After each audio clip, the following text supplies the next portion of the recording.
Look at the camera, Michael. Okay. Are you looking to learn how to budget and save money on a low income? My name is Mike Chavez, and if you don't know anything about budgeting, this is the great place to start for you. I'm going to walk you through the 7 basics of budgeting to help prepare you for more advanced videos later on. Okay, so I had a script.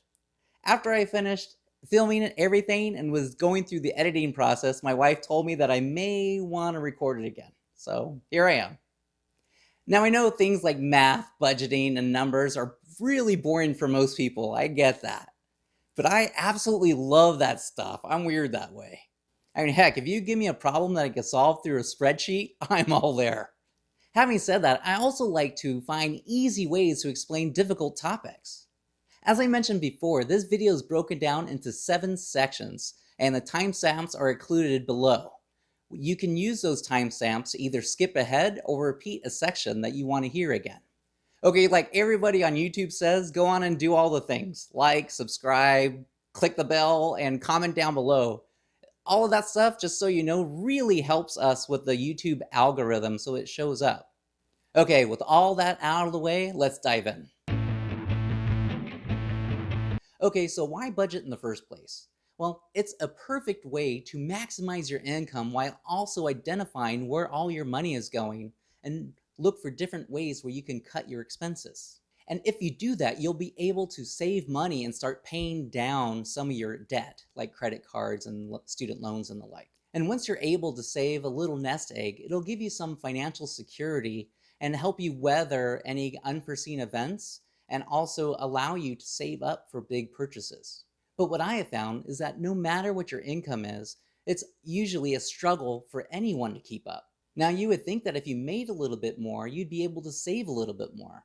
It doesn't quite work out that way in most cases. Let me explain why.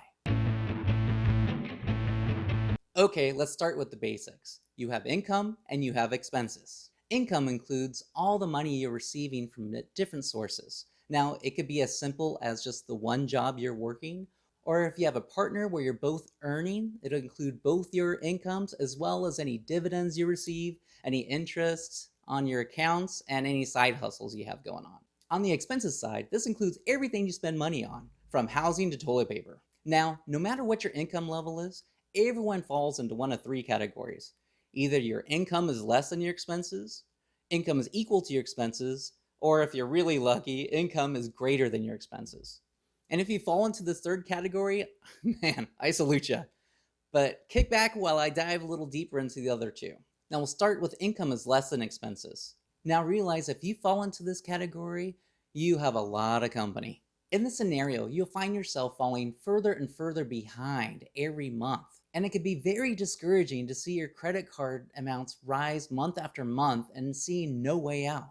Now, if your income is equal to your expenses, you are actually joined by most people. Now here you'll find no matter how many raises you get or find other ways to make income, your expenses tend to rise by the exact same amount. I mean, just think about it. You get a raise, what's the first thing you think of? Wow, now I have some extra money. I could, upgrade my car. I could buy that new cell phone. I can go on a shopping spree and get some more expensive clothes or buy that pair of shoes that you've had your eye on, right? The problem is, while it might feel good in the moment, you just never get ahead. And your savings and your debt load tends to stay about the same. But here's the good news. Unlike most other people, you've actually took action to learn about budgeting and seek out resources to help you out of the situation. Now, I know you're probably asking right now, how do you budget? Well, if you do any research on this topic, you'll find that it really comes down to about 10% knowledge and 90% discipline. I mean, there's all kinds of ways for you to set up your budget, but they all require discipline. I mean, if you stick to it, it works. If you don't, it won't. Now, there are 3 ways to improve your budget. You increase your income, you decrease your expenses, or a combination of both. Decreasing your expenses is the simplest. The process includes keeping track of all your expenses and looking for ways to reduce or eliminate them altogether. But here's a critical part. Write down this question. How much are you willing to sacrifice to get ahead faster? This is a critical step And how you answer will drive how fast you can actually save. Increasing your income. It's not so easy, I get it. You could be already working more than one job, or you're a working student, or just working insanely long hours like my wife. And you may find that you don't have any extra room in your schedule for another job, especially if you have kids. And I'll tell you, I've been in all of these scenarios at one point or another, so you're not alone. And this is where a little creativity can come in handy. And the simplest solution, if you have time for it, is to squeeze in a second or a third job, or find a better paying job. You could start that side hustle you've always been wanting to do. Or you could think a little outside the box. Do you have an extra room that's just full of junk that's just taking up space? You could rent that out. Or maybe you're lucky enough to own a home with a detached garage. You could look into converting it into a small apartment that you can rent out. The bottom line is there are a ton of creative ways that you can maximize your budget. And I will do a deep dive on those in a future video. Okay, so the next question is, when do you actually track your budget? Well, most of us are already geared to think about our money and our expenses on a monthly basis. I mean, if you think about it, most of your bills are a monthly bill. Whether it's housing, your car payment, all the utilities, and so on. And because of this, it's usually the most common period to track your budget. So here's a little pro tip that you can try. I usually start with a monthly budget, but I also prefer to break it down further into weeks. The reason for this is it's so much easier to track your expenses on a weekly basis. You can make it a weekly habit by blocking out a specific time on a specific day of the week and keep it the same week after week.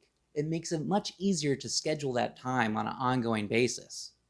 Personally, I like Sundays because it's right at the end of the week and it gives you the game plan for the following week. So what does a budget look like? Well, I think it's easiest to think of a budget as having 3 buckets: your needs, your wants, and your savings. Needs is pretty straightforward. It's everything that you have to spend on, right? Like your housing, your utilities, all that stuff, transportation, food. In the wants bucket is all the things that you enjoy doing, but you can usually live without or reduce quite a bit if you had to in a pinch. The big 2 that you can start on today is your entertainment expenses and eating out. I also put charities in this bucket for one reason. I think it's critically important to have a portion of your income dedicated to helping others. But think of it in terms of like turbulence on an airplane. You have to make sure you have your oxygen mask on before you can help someone else. So I still highly encourage donating to charities. Just don't let it put you in a financially compromising position to do it. The final bucket is savings, and this includes both your savings and your debt. Your savings includes building up your emergency fund, any money that you're putting toward retirement, and if you're fortunate enough to purchase stocks and bonds, really. Debt includes those wonderful credit cards that you have, any student loans, car loans, and the like. Okay, I know this is a lot, so how do you prioritize it all? Well, this is a sample of how I think of things. First, you gotta take care of your needs. I mean, everything in the entire bucket has to be taken care of, right? That's straight off the top. The second bucket to focus on is the debt side of that savings bucket. Look at making the minimum payments on all of those credit cards, your student loan, all that good stuff. Once that's taken care of, try to set a little bit aside for your savings. The goal at this point is over time to establish an emergency fund of around $1,000 to start. Next is where the wants bucket comes in, the good stuff, right? Take care of this entire bucket, but set a limit on how much you're able to spend on all of these items in total. Okay, so after all of that, if you have any cash left, the next thing you do is go back to that debt bucket and start paying off the highest interest rate on any of your debt that you have. Throw all your extra money into that. That's usually the fastest way to pay down your debt. And once you have your debt down to a manageable level, you can start shifting some of that money toward continuing to build up your savings. That emergency fund of $1,000? Now focus on building up about 6 months worth of living expenses. Once you have this reserve fully funded, it will enable you to give you more time to react to any financial hit that you take. So how do you succeed at all this? Well, first you need to create a budget like the sample I show here. You can pause the video and take a screenshot for future reference. I can also create a customized budget to fit your specific situation and needs. You can contact me below for details and prices. That's the first step. Next, commit to your budget. Like I said before, 90% of it is discipline, right? You have to commit to this in order to get it to work. One way to encourage you to do that is to initially set small goals. It'll give you some early, easy wins, and you should reward yourself each time you hit one of those. Next, you need to really track your expenses. Keep all your receipts. If you're disciplined enough to pay by credit card and are able to pay it off each month, awesome, because that also helps create a record of all your expenses. And after you've reached all those small goals that you put together, think longer term. Where do you want to be 1 year, 5 years, 10 years from now? What I found is that the longer you do this, the easier it gets, especially when you start to see your debt going down and your savings going up. In the next video, I'm going to do a deep dive in all the creative ways that you can maximize your income and also reduce your expenses. Okay, that's it for today. Please do all the YouTube things down below for more videos like this, and I'll see you soon. Hey, thanks for watching until the end. If you have found value in this video, please consider clicking the like button, subscribe, and comment down below with your feedback and questions.